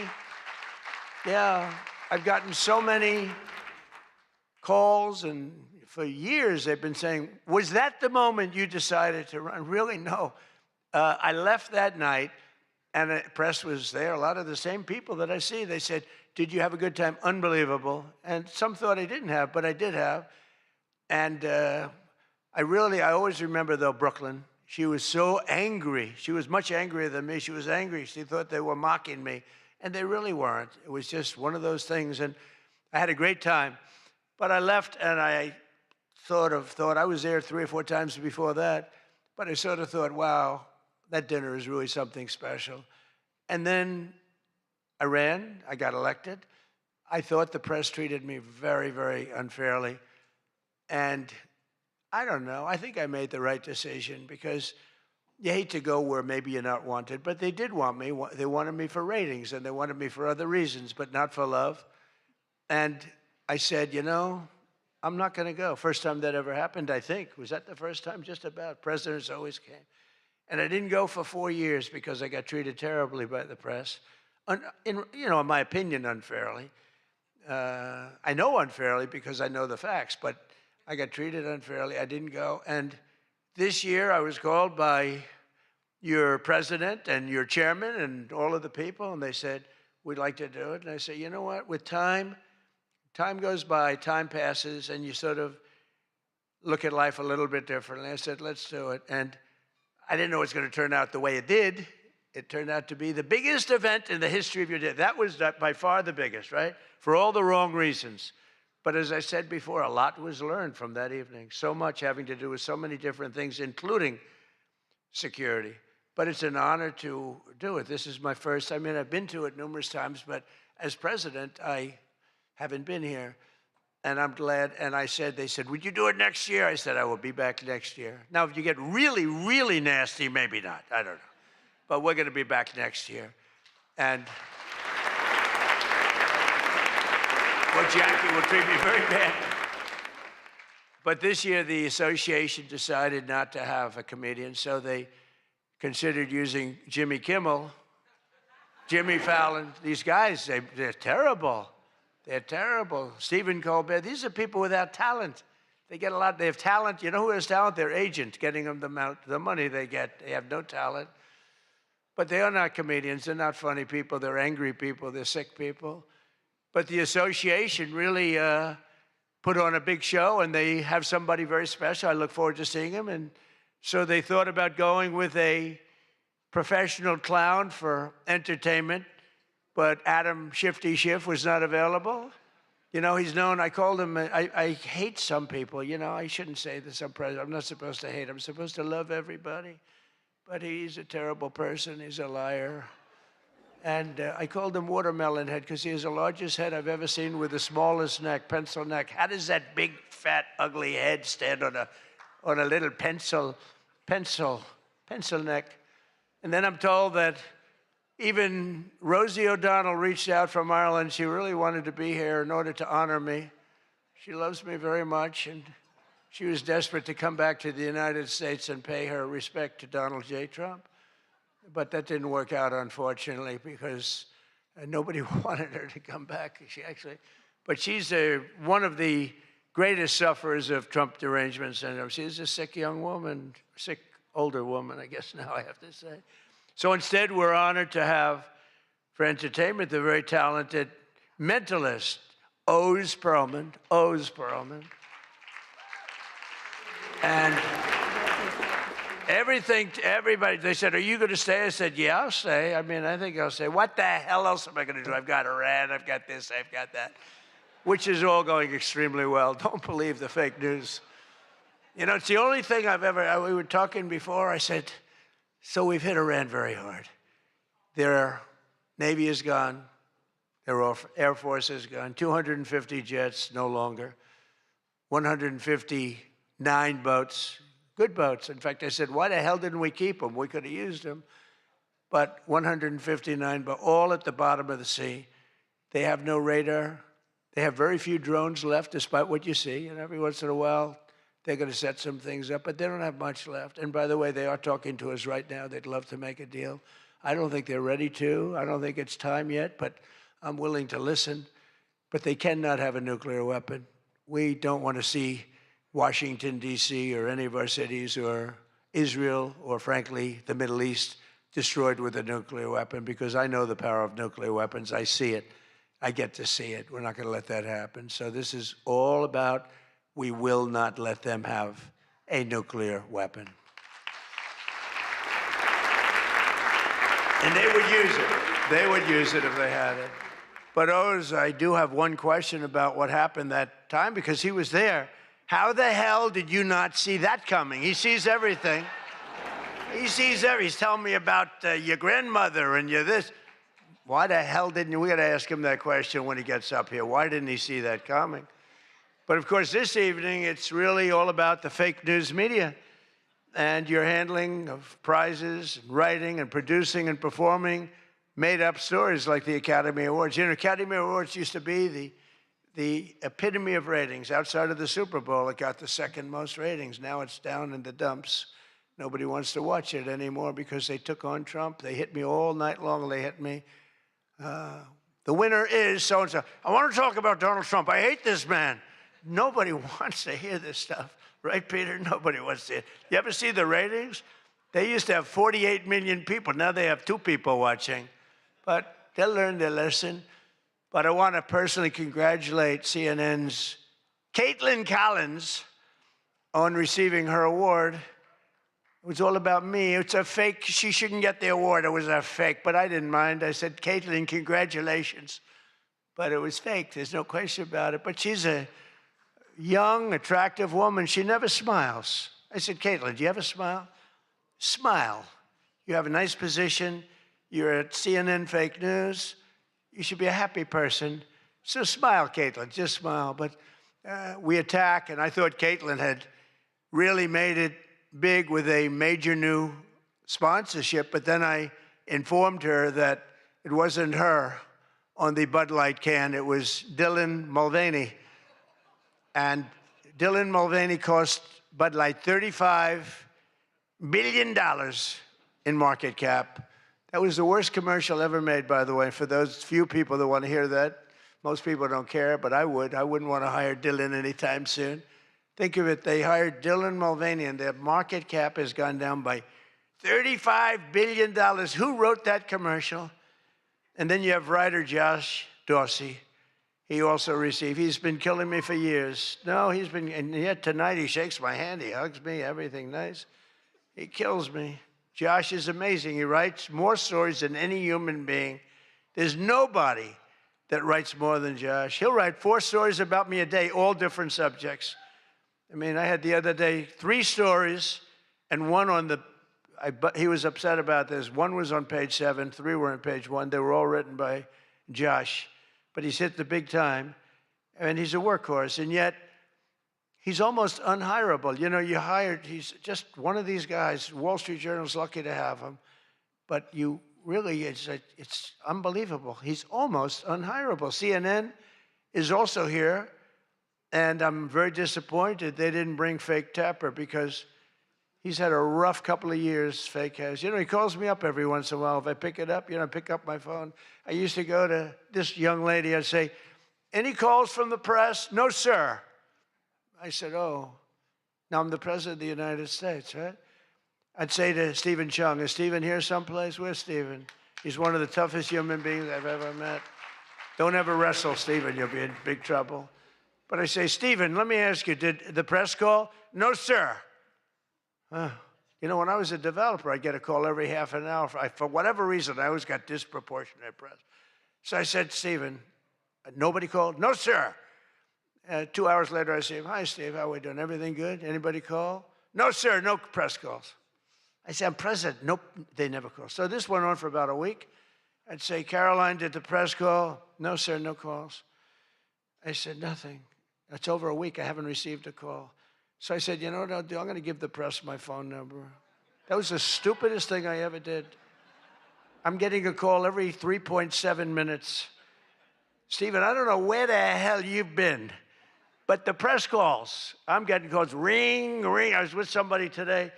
They said, I've never heard a phone ring as much as it's fresh. Now, I look at the thing and usually just delete, delete, delete. Every once in a while, it'll be one of the people in this room that I like, and I'll pick it up. Like this one right here calls me on occasion, right? She'll call me and she says, hello, sir. How are you? We want to talk about some horrible subject, like a horrible, depressing subject. I say, Jackie, I don't want to talk about it. Congratulations, however, on your new marriage. But I don't want to talk about it. But it's true. And people call me now. And so for weeks I go, no calls. And I learned then that both of them, they feel that I'm doing a great job, and they feel I'm above it all, and that no person, hundreds of people call no person, is good enough to talk to Trump, and so we don't even bother telling you. That's not the way it works, Karoline. You have to let me know, because sometimes I do like to speak to the press, but now I have the best system I've ever had.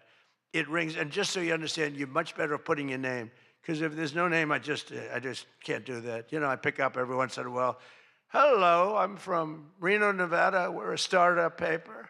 We're calling it the Reno Express. I said, do you believe I'm the president of the United States? Mr. President, could I have your views on Iran?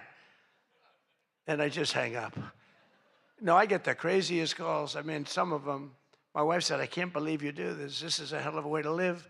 But sometimes they get calls from very important. Sometimes I can straighten out stories that are going to be fake, and I can make them from a fake story to a good story. I always find that when you don't speak to the press, you always get a bad story. When you do speak to the press, you have a shot at getting a good story. Oh, look. No, look, if I were a reporter, and let's say I'm a big reporter, I work for the failing New York Times, or I work for, well, I don't know, do they ever come to these dinners? Didn't they cancel out a long time ago? Big mistake. They should be here. But I get a call. I've always found that, you know, speaking to them, you just do better. You do better when you can, when you have the time. You speak to the reporter. You treat the reporter with respect. Sometimes now there are reporters where it doesn't matter. You can be so nice to them, it doesn't matter. You get treated unfairly. But you have a lot of great reporters where when you speak to them, you can get your point across, and that's a good thing. But some people say that Jake Tapper is a great investigative reporter in D.C., and that's why after moderating our debate, it only took him 1 year to break the story that Joe Biden might possibly have suffered from cognitive decline. It took him 1 year. He wrote a book about how great he was mentally, not too good. And I don't like Biden because Biden was very unfair to a lot of people. But Jill Biden insists that Joe would have beaten me in 2024, even though he was way down. She said he was way behind in the polls because he was seriously ahead. She felt he was going to win because he was seriously ahead on deceased voters. He was leading in the deceased crowd, and there were a lot of them. You're finding out there's a lot of them. Look at the numbers that just came out yesterday. And it's traditional that at least one or two potential presidential hopefuls attend the Correspondents' Dinner, but many of them seem to have really chickened out. I was disappointed that Gavin Newsom didn't show up. He didn't show up. He should be here. But I heard that he recently said that we will lose our country if we don't fight fire with fire. And to be fair, there's only one thing we know about Gavin, and that's that he definitely doesn't want to fight fire with water. He's got a lot of water he never uses. What a disaster. That should have never happened. But Gavin Newsom recently did a career-threatening, one of the worst interviews I've ever seen, where he said that he can't read a speech. He's incapable of reading a speech. He's a low IQ person. He's smarter, however, than all of the people in the room, and then he gets sued for being a racist, okay, when he said that. But he basically said he has various mental incapacities. He has difficulty in various other ailments mentally. And I'm looking at him saying, this is the worst interview. I'm watching this interview. I said, this is the worst interview I've ever seen given by a professional politician. I've been watching politicians for a long time, mostly on the previous side, because I haven't been doing this too long. How am I doing? Not bad for the number of minutes spent. Not bad. But with Gavin, so he said that all these things, and I said, anybody running against him, all they have to do is take that one interview and you can't lose. I actually put out a statement that Gavin Newsom has come out and said he will not be running for president because nobody can say what he said about himself and survive. Newsom was in big trouble when he openly admitted that Kamala was smarter than him. She said, Kamala is smarter. If Kamala is smarter than someone, you don't want that person to be president of the United States of America. Between California's policies of enabling wildfires, paying drug addicts to be homeless, giving free sex changes to illegals, and telling rich people they're going to take away All of your money is going to be taken away. People are fleeing, and they're fleeing in droves. We can't have that in this country. It's becoming such a horrible and dangerous location that Ilhan Omar, one of my favorites, and her brother are thinking about moving together, very much in love. The video has surfaced recently of Ilhan giving a speech referring to World War II as World War XI.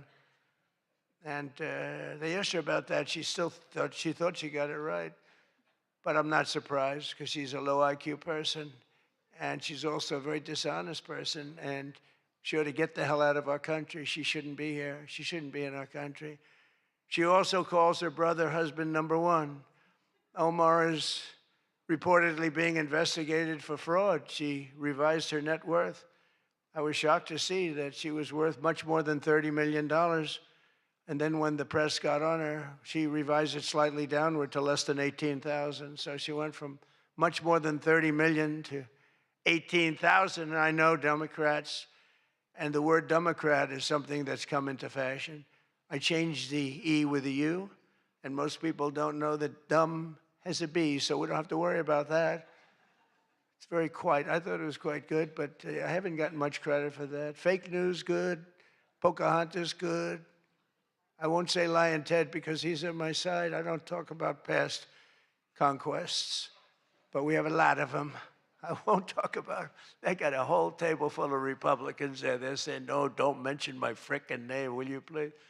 But we've had a lot of good names. But the Democrats are there to destroy wealth, and honestly, they've gone absolutely crazy. Gavin Newsom's not only a man who really wants to run for president, he's doing a bad job running a state. You can't have somebody like a J.B. Pritzker, who I understand is not present, sadly, but, you know, some people say, never use the fat word, and I don't. I would never call anybody fat. I have my own problems, you know? It's not like I'm perfect. Sir, in the back, don't call him a fat pig, okay? I'm sticking up for him. Don't call him you. You can't do that, sir. You can't call J.B. Pritzker a fat pig, please. All right? Thank you very much. I appreciate it. Everyone's trying to figure out, who is that guy? Does he exist? But the nice part is when you do that, the press can't get you, because I'm defending a man who obviously has a problem. Actually, he's lost a lot of weight. I saw him recently. He lost quite a bit of weight. I don't know what the hell. He's got no chance, believe me. Anything he does, the family threw him out of the business. A number of other potential Democrat contenders sadly refused to show up tonight. We invited Elizabeth Pocahontas Warren. She's referred to Pocahontas because, in fact, I had to apologize. People came up and they said, we want you to apologize to Elizabeth Warren for calling her Pocahontas. And I ended up apologizing to the real Pocahontas. But Elizabeth Warren was supposedly of Indian heritage. And then she took the test, and she only had 1,024th Native American. And I said, you know what? I think I'm more of an Indian than she is. So this is what we have to deal with. But Senator Warren did not accept our invitation to debate. I wanted to debate her on various and sundry things, and she decided not to do it.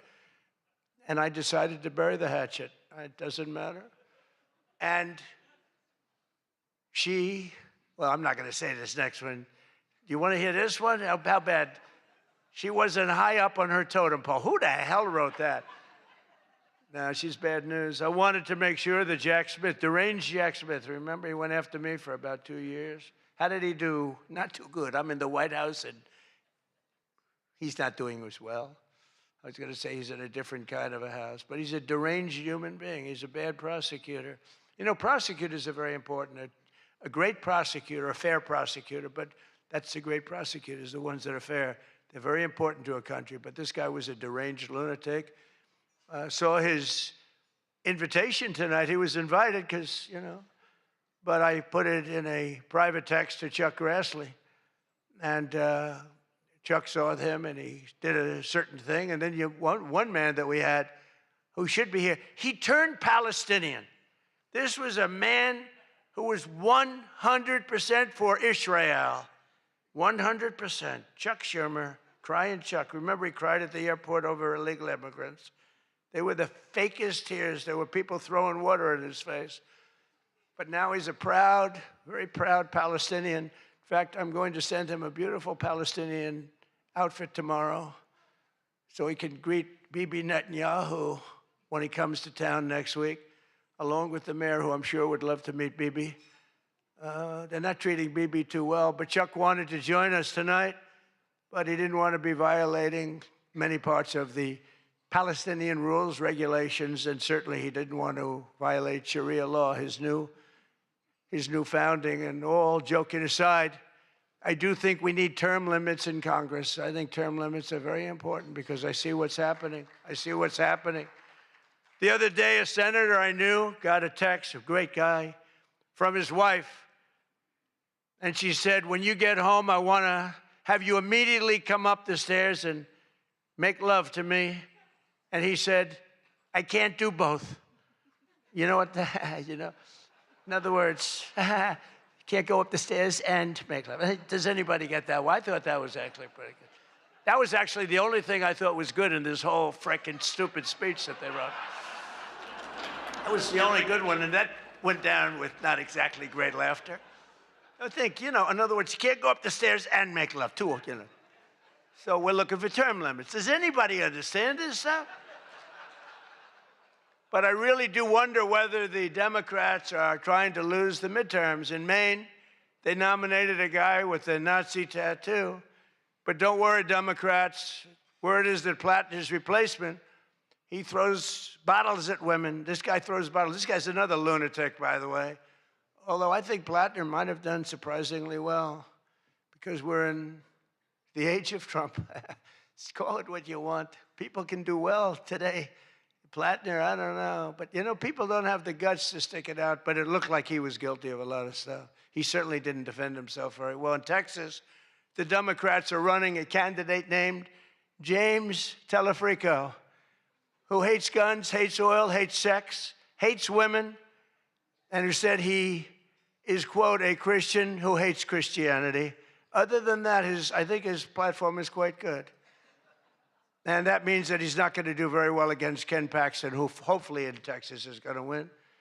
But Telefrico, he's Alfred. You know what he looks like to me? Alfred E. Newman. Do you remember Alfred E. Newman, Mad Magazine? I said, that guy is Alfred E. Newman.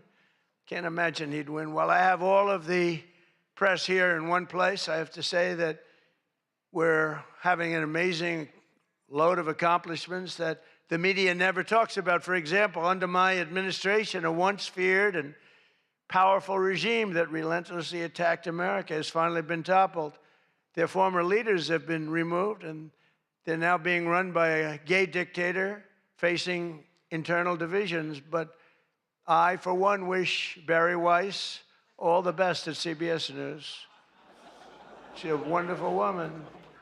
Most of the press lives here in Washington, D.C., and you should be thankful for me for what my administration and I have done to make our nation's capital, which was one of the most dangerous and unsafe cities anywhere in the world, one of the safest cities in the United States. Crime is down 88%, and our capital is shining again with 62 monuments, statues, water fountains looking more beautiful. The graffiti's all gone. The tents are all moved out of the parks. The fences are all done. Our capital looks like it's really in good shape. And people coming here, people in the White House, they work in the White House, they all say, young women, young guys walk up, they say, thank you, sir. 2 years ago, we lived in a dangerous city. We lived in a city where 150 people were killed a year. And now we have almost a crime-free city. Our National Guard has done an incredible job, and we've removed over 5,000 career criminals. We removed, there's one stat, I think it's a great stat. It's to me, it's fantastic. 2% of the people create 91% of the crime. That's something you can fix, and we fix it. We moved out over 5,000 career criminals out of Washington, D.C., and we have the greatest capital in the world. Again, it's beautiful, it's thriving, the restaurants are thriving. You couldn't get into a restaurant because they didn't have, all the restaurants were closing. And if you even got in, you felt unsafe. People were getting into Ubers and they were being attacked when they were in an Uber. It's not happening anymore. We have tough, smart people, and they have done a fantastic job. Washington, D.C. is safe again. You can't get into a restaurant. The restaurants are opening up. They're opening up all over the city. They can't get, it's the exact opposite. They can't get space. But mostly I've given up on you and the media so that now I just gave up on you and I'm #1 on TikTok. Did you see that I'm #1, Stephen? Is that true? I'm #1 on TikTok. So how can they be so bad? 520, think of this, 425 billion views. Can you believe that, Peter? I mean, let's go, Peter. I gave up on you people. I gave up on traditional press. And it obviously worked because we did win in a landslide. I mean, somebody's got to be saying something good about me. But TikTok, good old TikTok, and I was able to get it sold to a group of very wealthy people, mostly Americans. I was told President Xi, who's a man that I get along with very well, he was a hard no for the sale of TikTok. They all said he's a hard no. I said, well, let's call, put your group together. They put it together, billions, hundreds of billions of dollars. I called up President Xi. I said, President, look, these are American people. They're wonderful people. In fact, one of them happens to own CBS, actually. I mentioned his name. I said, these are wonderful people, and it'll be a good thing. Does it mean anything, President? It's nothing. It's nothing. They love your country. We'd love to see you approve the deal. And he goes, all right.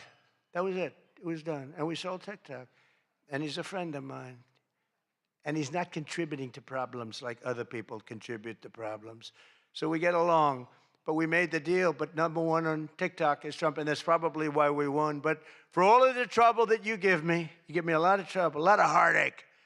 I hope all of you know that I believe in the free press more than anyone in this room does. Maybe not quite. But that's why I'm proud to be the most open and transparent president in history. They called me that. You know who calls me that? Karoline. That's about it so far. Would anybody else call me that? I think Peter would call me that. Am I the most transparent? Biden never used to answer your questions. He'd ask Biden 20 questions, he'd never get an answer. Who's the most transparent president, Peter? Who? I look at him, it's the first time he's tongue-tied. I cannot believe it. Oh, he's not going to be happy tomorrow. But you people have no idea how lucky you are. When I'm gone, you're all going to be broke. Your business model is going to be finished. No, it's true. When I'm not around, you're going to be broke. There's not going to be anybody to report on.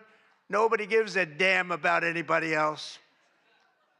The New York Times the other day had 5 stories about me. You know, before I got into politics, in my whole life, I had 7 front-page stories. This is years of success. I think 6 were good, 1 was bad. I had 5 stories, 7, 5 good. Yeah, I had a total of 7 stories on the front page of the New York Times. That's not bad. Now I average about 3 or 4 a day, all different topics, all bad, everything bad. But here we are. I mean, here we are. In fact, when I'm finished, I'm going right back to the Oval Office, so I have to be doing okay. But we are all doing good together. That's why tonight, to show just how much I care about the press, and I want to save your ratings, I'm pleased to announce my intention to, and this is somewhat of a scoop, my intention to run for a 4th term as President of the United States. I will be doing that. I will be having an official, in fact, I think I have, I won 3 times. Now I'm going to do it again. Thank you. I'm going to do it. Should be easy. I'm getting very good at running for president. No, I won 3 times, did very well the 2nd time, by the way. It's a rigged election, but we don't have to talk about it. You know, it's interesting, when you come back and you do a good job like we did, and you don't care about it so much, but we do have to tighten up these elections because they really are in seriously bad shape. But on a serious note, I want to say once again, I just want to thank you all. It's been an interesting evening. I didn't really know what to expect, and it's far worse than I actually thought, but if you want to know that. But I didn't know exactly what to expect, and I've made a lot of friends tonight. I've made a lot of good friends tonight, probably made some enemies also, but it's been an experience that is something that we've all shared together, because we're all in this room tonight because most of us went through a period of trauma from just a short while ago. And you know, some people said they wanted to come, but they were afraid to come, and you people weren't afraid to come. There were a lot of people that said, Jackie, they don't really, you know, they didn't have the courage to come. And we don't want that to happen. And I'm sure it's not going to happen. We're going to do things. Again, I want to thank our law enforcement, keeps us safe. All law enforcement. We have the greatest people on earth. You know, we had, 2 years ago, we had the worst record of recruitment in, as an example, the military, Army, Navy, Air Force, Marines, the Coast Guard, Space Force. I love Space Force. Look at all that shooting we're able to do from space. That was my baby. But all of the branches of, you couldn't get people to join. This was 2 years ago. And last week, you probably saw, some of you wrote the story, we have the single best recruiting of people into our armed forces than we have ever had in the history of our country. They are brimming over with great people. And that's a big statement. And that also goes for the police departments, where they were having a tremendous problem recruiting. You can't get into a police department now. If you're looking for a job, it's very tough. And that also includes our great fire departments, because people forget about them. They're unbelievable, the job they do. So I just want to thank you. Look, we're on the cusp of something big, and I call it, and this, I'm being very serious when I say this, that this is the golden age of America. We have $19.2 trillion being spent in our country. A record was China. I think it was 10 years ago, 3 trillion. Trillion is a lot. 4 years, they went less than 1 trillion under Biden. And we have 19.2 trillion. And this is a period of actually 13 months, not even current, because we're here a little bit longer than that. But that was as of reporting dates. $19.2 trillion is being spent. Factories are coming. Toyota just announced they're going to be building the biggest car plant in the world. They're leaving Mexico. They're coming here. Tariffs did that. Tariffs did that. And maybe November 5th did that too, the election. But our country is doing things that nobody's ever seen before. And it is true. We were, and you've heard me say this, we were a dead country 2 years ago. Other leaders would see me and they'd say it's a miracle. President Xi told me that a few weeks ago in China, and he's coming here on September, I think, 24th, coming in September, the end of September, going to be exciting. But he said the same thing. The King of Saudi Arabia said it. Everyone said almost the same words.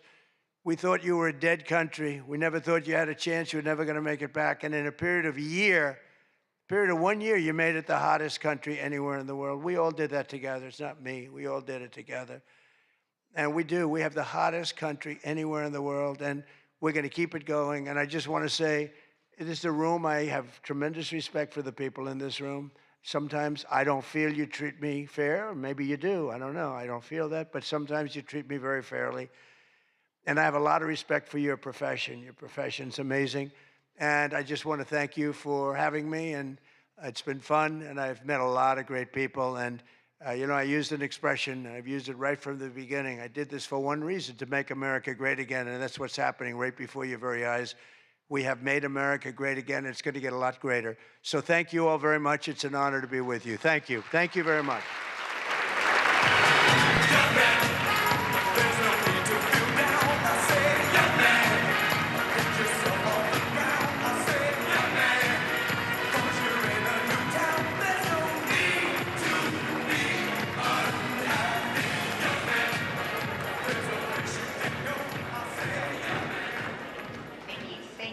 Trump.